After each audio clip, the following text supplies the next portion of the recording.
Hello students, आज अपने बात करेंगे चैप्टर फर्स्ट का इम्पोर्टेंट टॉपिक है कुलाम्स लॉ, जिसको अपने इलेक्ट्रोस्टैटिक फोर्स भी बोलते हैं।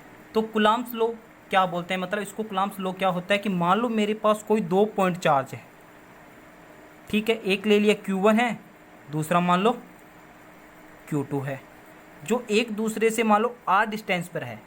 ये दोनों चार्ज सेम नेचर के भी हो सकते हैं और अपोजिट नेचर की भी हो सकते हैं। अगर ये दोनों चार्ज Q1 और Q2 दोनों चार्ज अगर सेम नेचर के होंगे तो कैसा फोर्स लगेगा? रिपल्शन फोर्स लगेगा। अगर Q1 और Q2 अपोजिट नेचर के, मतलब एक पॉजिटिव है दूसरा नेगेटिव है, तो दोनों में कैसा फोर्स लगेगा?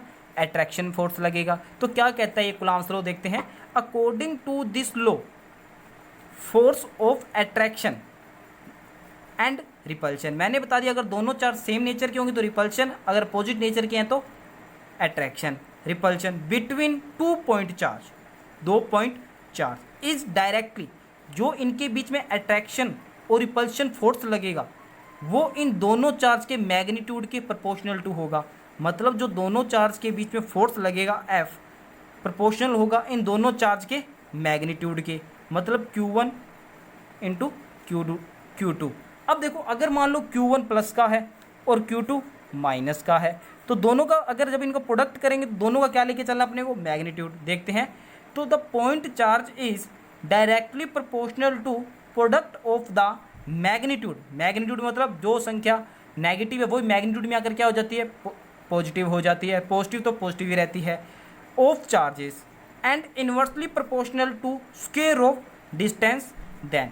मान लो मेरे पास कोई Q1 चार्ज पॉजिटिव था और Q2 चार्ज क्या था? नेगेटिव था। तो इन दोनों के बीच में कैसा फोर्स लगेगा? अट्रैक्शन फोर्स लगेगा। तो अट्रैक्शन फोर्स होगा इन दोनों चार्ज के मैग्नीट्यूड के प्रोपोर्शनल टू। तो Q1 प्लस का था और Q2 मतलब माइनस का, इसका मैग्नीट्यूड भी क्या हो जाएगा? प्लस का हो जाएगा। तो Q1 Q2 देखते हैं। देखो, मैंने यहाँ पे कोई दो चार्ज लिए, Q1 और Q2 सेम नेचर के। सेम नेचर होने के कारण देखो, अब Q1 चार्ज के कारण Q2 पे फोर्स लगेगा इस डायरेक्शन में। मतलब जब Q2 चार्ज को इसके पास लेके आएंगे, दोनों सेम नेचर के होने के कारण इस पर रिपल्शन फोर्स लगेगा। तो F21 का मतलब है 1 चार्ज के कारण 2 चार्ज पर लगने वाला। 1 चार्ज है Q1, 2 चार्ज है Q2। सिमिलरली 2 चार्ज के कारण Q1 पर फोर्स लगेगा इस डायरेक्शन में, 2 चार्ज के कारण 1 चार्ज पर लगने वाला फोर्स, और इनकी बीच की डिस्टेंस के स्क्वायर के क्या होगा? इन्वर्सली प्रोपोर्शनल होगा। तो F Q1 Q2 हो गया, F proportional inversely proportional to 1 upon में आर स्क्वायर। दोनों को कंबाइन करके लिख दिया तो इक्वेशन क्या बनेगी? F proportional to Q1 Q2 upon में आर स्क्वायर। प्रोपोर्शनल को चिन्ह हटा दिया तो क्या आ गया? Constant K Q1 Q2 upon में आर स्क्वायर। अब जो K है ये हमारे पर प्रोपोर्शनल कांस्टेंट है, जिसको अपने इलेक्ट्रोस्टैटिक फोर्स कांस्टेंट भी कहते हैं। ये K का जो मान होगा, जो K की जो वैल्यू होगी हर मीडियम के लिए अलग अलग होगी। जैसे मान लो मेरे पास मीडियम वैक्यूम है या एयर है, उसके लिए K का मान अलग होगा, या वैक्यूम या एयर के अलावा अगर कोई भी मीडियम आ जाता है उसके लिए K का मान क्या होगा? अलग। वो देखेंगे K का मान क्या होगा। तो सबसे पहले पॉइंट की बात कर तो when 2 charge are situated in free space, मतलब जो ये Q1 और Q2 चार्ज है दोनों कहाँ हैं? फ्री स्पेस है, इनके बीच में वैक्यूम है। इसके लिए K का मान कितना होगा? तो याद रखना हमेशा, अगर Q1 और Q2 चार्ज वैक्यूम के अंदर है, अगर Q1 और Q2 चार्ज अपने वैक्यूम या एयर के अंदर है, तो उसके लिए जो K का मान होगा 1 अपॉन में 4 पाई एप्सिलॉन नोट होगा। और एप्सिलॉन नोट होता है electrical permittivity of free space. जो ई नोट हो, एप्सिलॉन नोट बोलते हैं, इसको क्या बोलते हैं? Epsilon naught. क्या बोलते हैं? Epsilon naught. जो एप्सिलॉन नोट है इसको बोलते हैं अपने electrical permittivity of free space. और इस एप्सिलॉन नोट की वैल्यू होती है 8.85 into 10⁻⁻12 coulomb square newton metre square. ये कैसे आया अभी देखते हैं। तो सबसे पहले अपने K की यूनिट निकालते हैं। देखो यहाँ से अपने को पता है F इक्वल्स टू क्या है? K Q1 Q2 अपॉन में आर स्क्वायर। तो यहाँ से K की वैल्यू क्या बनेगी? F डॉट में आर स्क्वायर Q1 Q2। तो देखो फोर्स की यूनिट क्या होती है? SI Newton. R क्या है? डिस्टेंस। डिस्टेंस की R का स्क्वायर है तो क्या हो जाएगा? Metre square.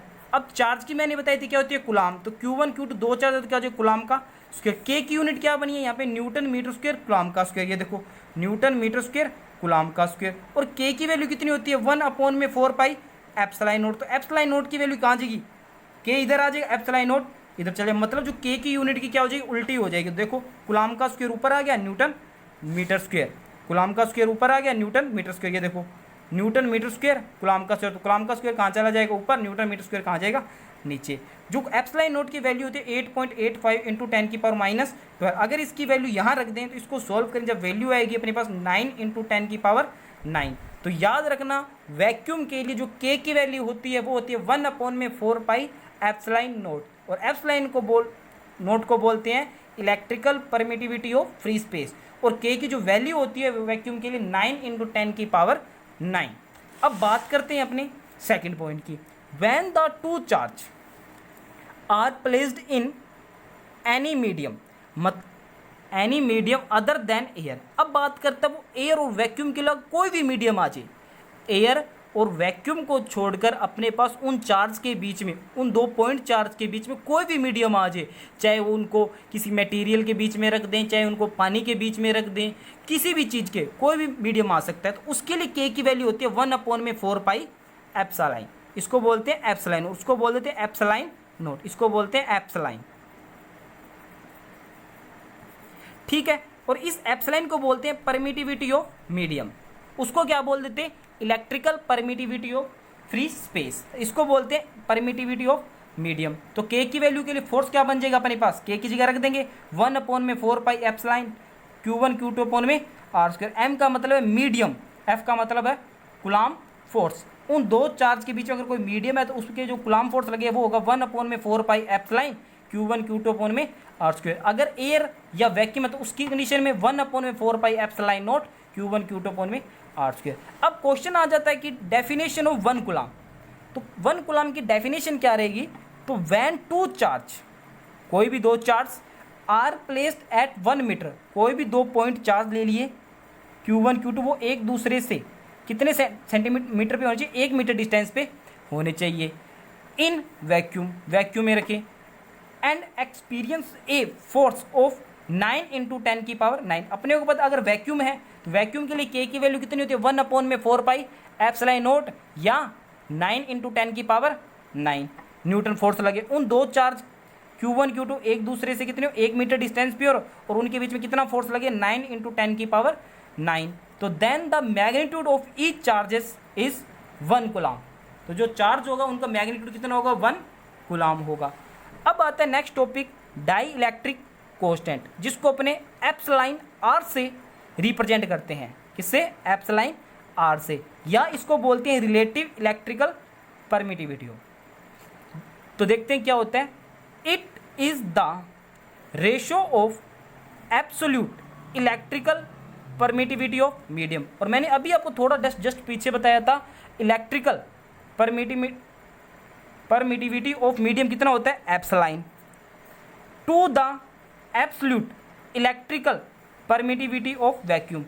इन जो दोनों का रेशो होगा एप्सिलॉन अपॉन में एप्सिलॉन नोट का जो रेशो होगा वही क्या कहलाएगा अपने पास डाई इलेक्ट्रिक कांस्टेंट। दोबारा बता देता हूँ, electrical permittivity of medium and vacuum का परमिटिविटी ऑफ, जो दोनों का रेशो होगा वही क्या कहलाएगा अपने पास डाई इलेक्ट्रिक कांस्टेंट। अब देखिए ये आया कैसे, अपने को पता है अगर Q1 Q2 के बीच में वैक्यूम है तो फोर्स कितना होगा अपने पता है, F बराबर क्या होता है के Q1 Q2 अपॉन में R²। वैक्यूम है तो के की वैल्यू कितनी हो जाएगी 1/4 पाई एप्सिलॉन नॉट। सेकंड बात करते हैं, अगर उन दोनों चार्ज के बीच में कोई मीडियम आ जाए तो मीडियम के लिए कितना आ जाएगा 1/4 pi epsilon Q1 Q2 upon में R²। इक्वेशन फर्स्ट मैंने इक्वेशन 2 का क्या कर दिया डिवाइड, तो यहाँ पे कितना आ जाएगा F नॉट अपॉन में FM equals to 1/4 pi epsilon naught Q1 Q2 upon में R²।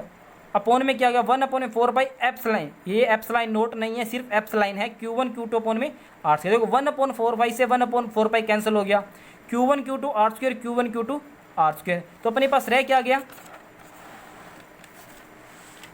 F नोट अपॉन में F 1 अपॉन में एप्सिलॉन नोट अपॉन में 1 अपॉन में एप्सिलॉन। एप्सिलॉन कहाँ चला जाएगा ऊपर, नीचे क्या आएगा एप्सिलॉन नोट। और मैंने आपको ये बताया था कि परमिटिविटी ऑफ मीडियम और परमिटिविटी ऑफ वैक्यूम को जो रेशियो होता है वही क्या कहलाता है अपने पास डाई इलेक्ट्रिक कांस्टेंट। तो यहाँ से अपने पास एप्सिलॉन की वैल्यू कितनी आ जाएगी, एप्सिलॉन नॉट आर।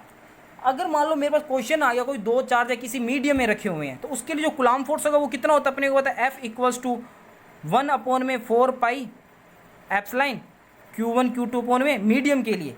तो यहाँ से अपने एप्सिलॉन की वैल्यू कितने लिख सकते हैं कि 1/4 pi epsilon naught epsilon R, क्योंकि अपने पता है एप्सिलॉन की वैल्यू कितनी है, epsilon naught epsilon R Q1 Q2 upon में आर स्क्वायर। अपने को पता है 4 की वैल्यू भी पता होगी, अपने को पाई की भी पता होगी, एप्सिलॉन नॉट की तो पता है कितनी होती है 8.85 जो मैंने पीछे बताई थी इंटू 10⁻⁻12। और एप्सिलॉन आर की वैल्यू आपको कोई स्पेसिफिक मीडियम अपने पास उनकी याद कर लें कितनी, जैसे पानी या वाटर है उसकी 80 होती है, मेटल की इनफाइनाइट होती है, अगर एयर है तो उसकी 1 होती है, और चार्ज अपने को मिले होंगे।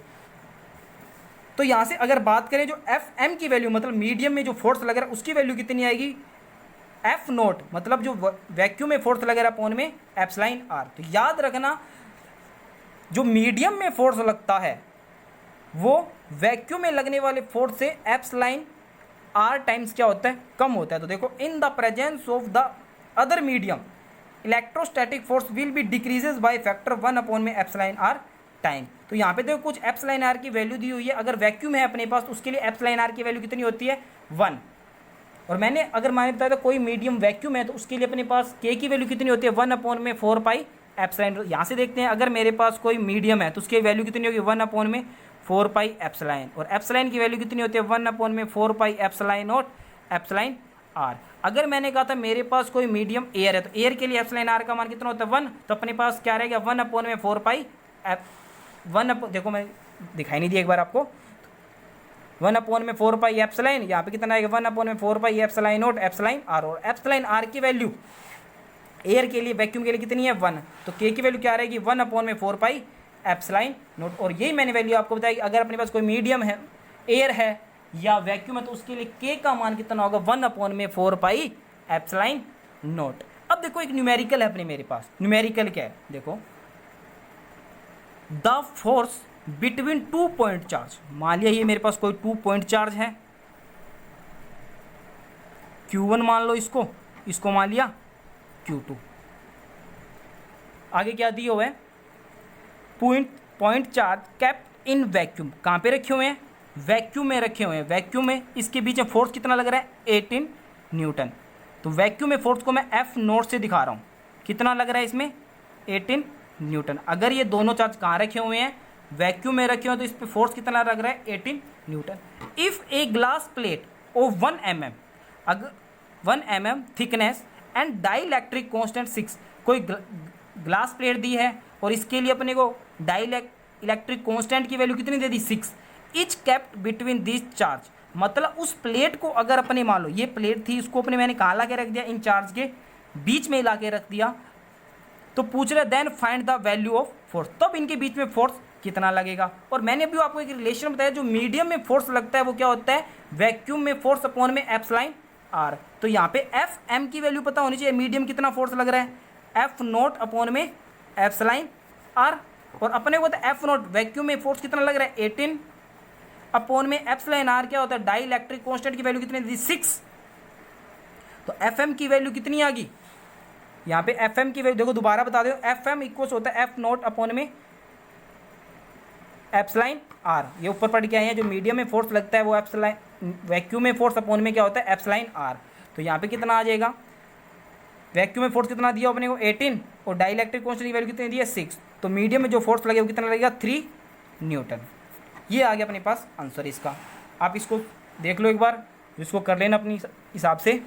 अब बात करते हैं नेक्स्ट न्यूमेरिकल की, 2 इक्वल चार्ज, कोई 2 चार्ज है अपने पास, दोनों क्या इक्वल हैं, दोनों क्या है इक्वल है। तो इसको मैंने क्यू मान लिया, इसको भी मैंने क्यू मान, देखो तो इक्वल दिए हुए हैं 2 इक्वल चार्ज, ये पॉजिटिव भी हो सकते हैं और नेगेटिव भी हो सकते हैं, इक्वल है 2 equal charge and similar charges repel. अब देखो अगर पॉजिटिव है दोनों तो भी रिपल्शन लगेगा, अगर नेगेटिव है दोनों तो भी क्या लगेगा repulsion. Each other with a force of 1.6 Newton, मतलब इन दोनों के बीच में कितना फोर्स लग रहा है 1.6 newton. When they are placed 3 metre, मतलब दोनों एक दूसरे कितनी डिस्टेंस पे है 3 मीटर डिस्टेंस पे है। Will be the charge on each sphere, मतलब इन चार्ज की वैल्यू कितनी है ये अपने को फाइंड आउट करना है। और अपने को कोई मीडियम नहीं दियो, कोई मीडियम ना दियो तो अपने वैक्यूम मान के चलेंगे। और वैक्यूम में लगने वाला जो फोर्स होता है वो कितना होता है, के Q1 Q2 अपॉन में आर स्क्वेयर। तो F, और वैक्यूम के लिए मैंने बताया था K की वैल्यू कितनी होती है, 1 अपॉन में 4 पाई एप्सिलॉन नॉट। Q1 Q2 की वैल्यू कितनी है, Q तो यहाँ पे कितना आ जाएगा, Q का स्क्वायर, और R की वैल्यू कितनी है 3, तो 9 आ जाएगा, 3 का स्क्वायर। अब देखो 1 अपॉन 4 पाई एप्सिलॉन नॉट की वैल्यू कितनी होती है, 9 इंटू 10 की पावर 9 Q स्क्वायर अपॉन में 9, और F की वैल्यू कितनी दी है 1.6, तो 9 से 9 क्या हो गया, कैंसल, तो 1.6 इंटू इधर कितना आ गया 10 की पावर 9, इधर कितना रह गया Q क्या स्क्वायर, तो Q स्क्वायर इक्वल टू कितना आ गया 1.6 इंटू 10 की पावर 9। यहाँ से मैंने पॉइंट उठाया तो कितना आ गया 10, ये 10 ऊपर जाएगा कितना रह गया 16 इंटू 10 की पावर 10, सॉरी 10 की पावर 9 डिवाइड में आएगा तो ऊपर जाएगा कितना आएगा, माइनस का आ जाएगा, यहाँ पे माइनस का 10 हो जाएगा।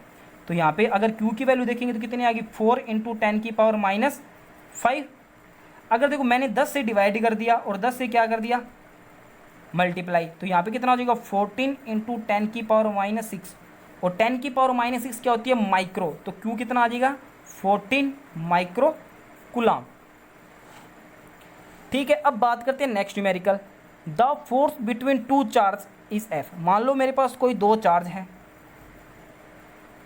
इनके बीच में फोर्स लग रहा है F, कोई मीडियम नहीं दिया तो कैसा लगेगा कूलम फोर्स, सॉरी वैक्यूम लेके चलेंगे तो कितना लग जाएगा के Q1 Q2 अपॉन में आर स्क्वायर। अब ये क्या कह रहा है, if the distance between made 3 times, वो क्या अगर इसके बीच में जो डिस्टेंस है वो 3 टाइम्स क्या कर दें ज़्यादा कर दें, पहले आर थी तो अब कितने लेके चलेंगे 3R, तो वो पूछ रहे हैं तो फोर्स कितना हो जाएगा, तो एफ डैश बराबर कितना हो जाएगा के चार्ज तो वही रहेंगे Q1 Q2 अपॉन में 3R, पहले आर थी तो 3 टाइम्स ज़्यादा करी 3R का whole square, F dash equal to कितना आ गया के Q1 Q2 अपॉन में 9R का स्क्वायर। देखो के Q1 Q2 upon are square को क्या लिख सकता हूँ मैं, एफ लिख सकता हूँ के Q1 Q2 upon are square, के Q1 Q2 अपॉन में आर स्क्वायर, तो यहाँ पे एफ अपॉन में 9 इतना फोर्स लगेगा। ये आ गया अपना आंसर। ये थी आज के अपने कूलम्ब लॉ पे लेक्चर। Thank you.